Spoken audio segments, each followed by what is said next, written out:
আসসালামু আলাইকুম, কেমন আছেন সবাই? আলহামদুলিল্লাহ ভালো আছি। শুক্রবার জুমার দিন মানেই ভালো মন্দ খাবারের দিন। অধিকাংশ বাসায়, বেশিরভাগ বাসায় শুক্রবার দিন জুমার দিনে ভালো মন্দ রান্না হয়। তারপর আইসি বাপের বাড়ি বেড়াইতে, বোঝে নেই একটু ভালো তো খামই। বলেন এখন কি এইটা দিয়ে কি রান্না করতে পারি? সব মশলা কিন্তু আগেই দিছি, সবাই জানেন কীরকমের মশলা লাগে না লাগে সবাই বুঝেন। সব মশলা দিয়ে আধা ঘন্টার মতো মাখিয়ে রাখবো।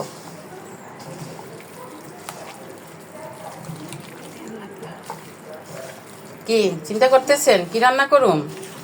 এখনো খুঁজে পাইতে আছেন না? কেমনে হইবে খুঁজে না পাইলে?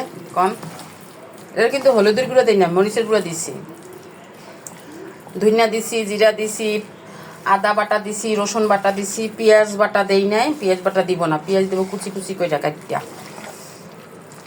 পারতে আসেন না? না মুই এই তেলে কইয়া দেই। এটা দিয়ে রান্নু বিরিয়ানি। আজকে হবে জব্বর খাওয়া। না, বিরিয়ানির থেকে আবার ভর্তা দিয়ে বেশি খাওয়ান যায়, তারপরও একটু ভালো মন্দ তো সবাই খেতে যায় জুম্মার দিনে। সবাই চলে আসেন, সবার জন্যই দাওয়াত রইল। আর ফিনিশিংয়ে আবার একটা ভিডিও দিব, দেখেন কেমনে হয় মাখে হয়।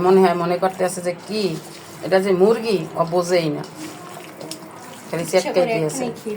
ওর মনে হয় এখনই খাইতে ইচ্ছে করে। কি রাবণের রাবণ রে ভাই।